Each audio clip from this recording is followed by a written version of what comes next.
नमस्कार दोस्तों, मैं करण द्विवेदी आप सभी का स्वागत करता हूं आपके अपने YouTube चैनल नॉलेज की राइड में। फ्रेंड्स, आज हम जो टॉपिक डिस्कस करने वाले हैं वो बहुत इंपॉर्टेंट टॉपिक है। क्या आप जानते हैं? जी हाँ, क्या आप जानते हैं? फ्रेंड्स, आज हम जीके का जो टॉपिक डिस्कस करेंगे उसमें क्या आप जानते हैं कि अंदर हम नेशनल सिंबल्स के बारे में बात करेंगे। तो टॉपिक शुरू करने से पहले मेरी आपसे एक ही रिक्वेस्ट कि अगर आप हमारे चैनल पर नए हैं तो आप हमारे चैनल को लाइक, शेयर और सब्सक्राइब करना ना भूलें और हाँ, बेल आइकन भी ज़रूर दबा लें ताकि आने वाली हर वीडियो की नोटिफिकेशन आपको मिलती रहे। तो चलिए बिना किसी देरी के हम अपनी क्लास को शुरू करते हैं। क्या आप जानते हैं कि अंदर आज हम जो पढ़ेंगे वो भारत के राष्ट्रीय प्रतीक यानी नेशनल सिंबल्स के बारे में हम पढ़ेंगे कि नेशनल सिंबल्स क्या क्या होते हैं हमारे। तो सबसे पहले हम जो बात करने जा रहे हैं राष्ट्रीय ध्वज के बारे में बात कर रहे हैं या नेशनल फ्लैग के बारे में बात करने जा रहे हैं हम, जिसे हम ट्राई कलर या तिरंगा बोलते हैं। 22 जुलाई 1947 को भारतीय संविधान सभा ने राष्ट्रीय ध्वज तिरंगे को अपनाया था। ध्वज की जो लंबाई और चौड़ाई होती है वो उनका जो रेशो होता है चौड़ाई और लंबाई का वो 2:3 का होता है। इसमें 3 कलर होते हैं। सबसे ऊपर जो कलर होता है वो केसरिया रंग बलिदान का, सफ़ेद रंग शांति का तथा हरा रंग उन्नति और समृद्धि का प्रतीक है। सफ़ेद रंग की पट्टी के बीचों बीच गहरे नीले रंग का चक्र बना होता है जिसमें 24 तिल्लियाँ बनी होती हैं। यह जो चक्र है वह सारनाथ के अशोक स्तंभ से लिया गया है। अगला जो है राष्ट्रीय चिन्ह हमारा है अशोक स्तंभ। इसके बारे में जान लेते हैं कि 26 जनवरी 1950 में इसे अंगीकृत किया गया था जब भारत गणराज्य बना था। अशोक स्तंभ भारत का राष्ट्र चिन्ह अशोक स्तंभ मौर्य साम्राज्य के सम्राट अशोक द्वारा सारनाथ में बनवाए गए स्तंभ से लिया गया है।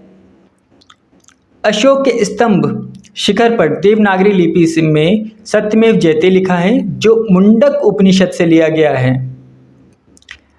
इस स्तंभ में शिखर पर 4 शेर खड़े हैं जिनका पिछला हिस्सा खंभों से जुड़ा हुआ है। संरचना के सामने इसमें धर्मचक्र यानी कानून का पहिया भी है। भारत का प्रतीक शक्ति, हिम्मत, गर्व और विश्वास को ये प्रदर्शित करता है। फ्रेंड्स, आपको पता होगा कि जो सत्यमेव जयते हैं वो हमारा राष्ट्रीय वाक्य भी है। अगला बात करते हैं हम राष्ट्रगान। जनगण मन अधिनायक जय है भारत भाग्य विधाता, ये हमारा राष्ट्रगान है। इसको जो लिखा था वो रविंद्रनाथ टैगोर ने लिखा था। यह पहली बार 27 दिसंबर 1911 में भारतीय राष्ट्रीय कांग्रेस का जो अधिवेशन था कलकत्ता सत्र में वहाँ पर हुआ था। संपूर्ण गीत या गान में जो लगभग टाइम लगता है, समय की बात करें तो 52 सेकंड का समय लगता है। 24 जनवरी 1950 में संवैधानिक सभा द्वारा भारत में राष्ट्रगान जनगण मन को आधिकारिक रूप से अंगीकृत कर लिया गया था। बात करते हैं राष्ट्रगीत की। आपको पता होगा वंदे मातरम जो गीत है वो हमारा क्या है, राष्ट्रगीत है। इसको बंकिम चंद्र चटर्जी द्वारा बंगाली और संस्कृत में 1882 में उनके एक उपन्यास था जिसका नाम था आनंद मठ, उसमें लिखा गया था। 1950 में वास्तविक वंदे मातरम के शुरुआत में 2 छंद को आधिकारिक रूप से भारत के राष्ट्रगीत के रूप में अंगीकृत किया गया था। एक चीज़ और मैं बताते हुए चलूँ आपको कि जो हमारा राष्ट्रगीत है उसमें वास्तविक रूप से जो छंद है वो 6 छंद हैं, मगर यहाँ पर हमने जो छंद उठाए गए, छंद का मतलब होता है स्टैंजा, तो उसमें टोटल जो जितने स्टैंजे वो कितने 6 स्टैंजा है। 6 में से सिर्फ हमने कितना 2 स्टैंजा उठाया हुआ है। इसे पहली बार सन 1896 में भारतीय राष्ट्रीय कांग्रेस के राजनीतिक संदर्भ में रविंद्रनाथ टैगोर द्वारा गाया गया था। बात करते हैं भारत के सर्वोच्च राष्ट्रीय पुरस्कार की। तो भारत रत्न जो होता है वो हमारे देश का सर्वोच्च राष्ट्रीय पुरस्कार है। अच्छा, इस पुरस्कार की जो शुरुआत हुई थी 2 जनवरी 1954 में इसकी शुरुआत हुई थी। और इसकी जो शुरुआत करी थी उस टाइम जो हमारे राष्ट्रपति थे, तत्कालीन राष्ट्रपति राजेंद्र प्रसाद द्वारा इसकी शुरुआत की गई थी या इन्होंने शुरुआत करी थी इसकी। ये भारत के सर्वोच्च राष्ट्रीय पुरस्कार और सर्वोच्च नागरिक सम्मान है। अच्छा, ये किन किन क्षेत्रों में दिया जाता है? तो यह विज्ञान, कला, साहित्य, खेल और सार्वजनिक सेवा के क्षेत्र में जिन्होंने अतुल्य काम किया है उनको दिया जाता है।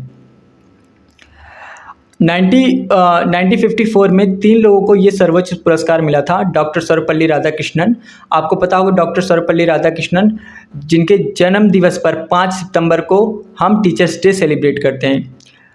चक्रवर्ती राजगोपालाचारी और डॉक्टर चंद्रशेखर वेंकट रमन। चक्रवर्ती राजगोपालाचारी जो थे वो हमारे अंतिम गवर्नर जनरल थे स्वतंत्र भारत के, और डॉक्टर चंद्रशेखर वेंकट रमन जो थे, आपको पता होना चाहिए कि ये नोबेल प्राइज़ विनर भी रह चुके हैं। भारत के राष्ट्र पशु के बारे में बात करूं तो हमारा जो राष्ट्र पशु है उसे बाघ बोलते हैं हम, टाइगर, बंगाल टाइगर।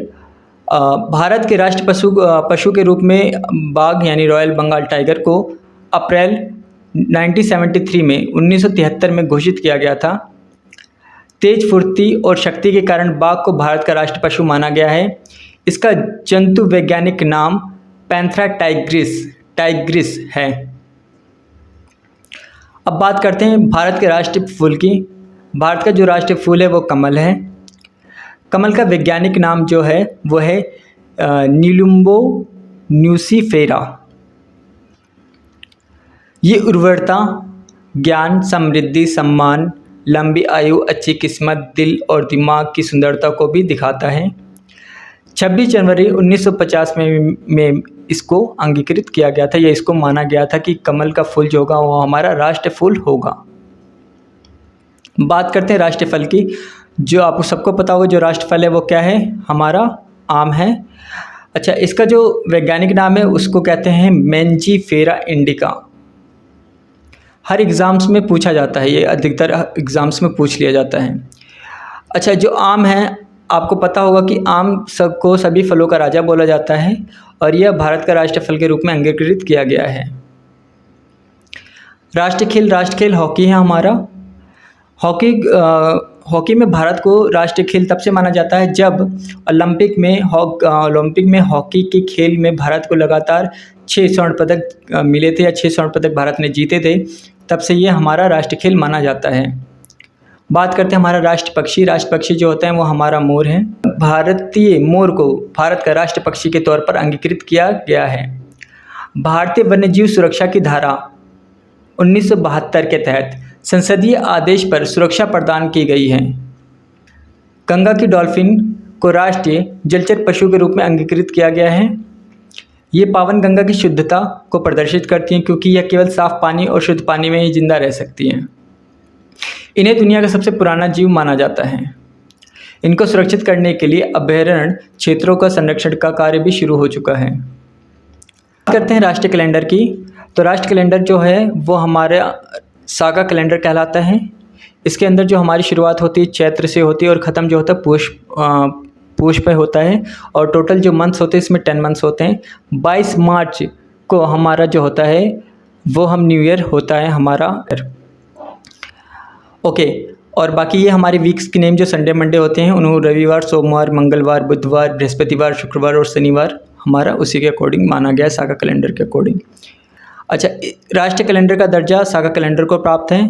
1957 में इसे कैलेंडर कमेटी द्वारा बनाया गया था, जिसे भारतीय पंचांग की मदद से तैयार किया गया है। राष्ट्रीय शपथ के बारे में बात करूं तो जो राष्ट्रीय शपथ आपको याद होगा स्कूलों में जो हम शपथ खाते हैं वो शपथ, राष्ट्रीय शपथ या ओथ जो हम लेते हैं, राष्ट्रीय शपथ को तेलुगु में पियदिमर्री वेंकट सुब्बा राव द्वारा 1962 में लिखा गया था। इसे 26 जनवरी 1965 में से सभी स्कूलों में निर्धारित रूप से गाए जाने का प्रावधान बनाया गया है। भारत के राष्ट्रीय लिपि या आधिकारिक लिपि के बारे में बात करूं तो देवनागरी लिपि जो है हमारी आधिकारिक लिपि है। अनुच्छेद 343 के आर्टिकल 343 सबसेक्शन उसके जो सबसेक्शन है 1 के अनुसार देवनागरी लिपि में लिखी गई हिंदी को आधिकारिक भाषा कहा गया है। भारत के राष्ट्र दिवस माह के बारे में बात करूं तो हमारे भारत में 3 राष्ट्र दिवस हैं। सबसे पहले होता है स्वतंत्रता दिवस, दूसरा है हमारा गणतंत्रता दिवस और तीसरा है 2 अक्टूबर गांधी जयंती। ये हमारे राष्ट्रीय दिवस घोषित करे गए हैं। भारत की राष्ट्रीय मुद्रा तो आप सबको पता है, हमारी भारत की राष्ट्रीय मुद्रा क्या है, रुपया है। आधिकारिक रूप से भारत के गणराज्य की करेंसी भारतीय रुपया ISO कोड जो है उसका INR है। 15 जुलाई 2010 में भारत सरकार द्वारा इसे जारी किया गया था। 8 जुलाई 2011 को रुपये के चिन्हों के साथ भारत में सिक्कों की शुरुआत हुई थी। भारतीय रुपयों को देवनागरी व्यंजन R और लैटिन अक्षर R से चिन्हित किया गया है। भारत के राष्ट्रीय वृक्ष के बारे में बात करें तो वट का वृक्ष या बरगद का पेड़ जो है वो हमारा राष्ट्रीय वृक्ष है। ऐसे हमारे जो राष्ट्रपिता हैं वो महात्मा गांधी हैं। महात्मा गांधी को राष्ट्रपिता हम कब से मानते हैं? 6 जुलाई 1944 को सुभाष चंद्र बोस ने सिंगापुर रेडियो स्टेशन से एक संदेश प्रसारित किया था, तो वहाँ पर उन्होंने महात्मा गांधी को राष्ट्रपिता कहकर संबोधित किया था। और 30 जनवरी 1948 को जब गांधी जी की हत्या के बाद देश को संबोधित करते हुए जो हमारे तत्कालीन प्रधानमंत्री थे पंडित जवाहरलाल नेहरू, उन्होंने रेडियो पर भारत के लोगों से कहा था कि राष्ट्रपिता अब हम नहीं रहे। उस समय से तब से हम क्या करते हैं, गांधी जी को हम राष्ट्रपिता मानते हैं। राष्ट्रीय झंडा गीत, तो राष्ट्रीय झंडा गीत जो है वो हमारा है विजय विश्व तिरंगा प्यारा झंडा ऊंचा रहे हमारा। इसको जो लिखा था श्यामलाल गुप्त पार्षद जी ने लिखा था इसको। हमारा राष्ट्रीय मंत्र के बारे में बात करते हैं, राष्ट्रीय मंत्र के हमारा ओम है। ऐसी राष्ट्रीय योजना जो है वो हमारा पंचवर्षीय योजना 5 ईयर्स जो प्लान होते हैं वो हमारी राष्ट्रीय योजना है। ऐसी राष्ट्रीय मिठाई ये है वो है हमारी जलेबी है। राष्ट्रीय ग्रंथ हमारा भागवत गीता जो है वो हमारा राष्ट्रीय ग्रंथ है। और राष्ट्रीय विरासत पशु जो है वो एलिफेंट यानी हाथी है। राष्ट्रीय दस्तावेज जो हमारा श्वेत पत्र है। श्वेत पत्र के बारे में 1922 में ब्रिटेन में हुई थी इसकी शुरुआत, और किसी भी जानकारी का सारांश होता है श्वेत पत्र।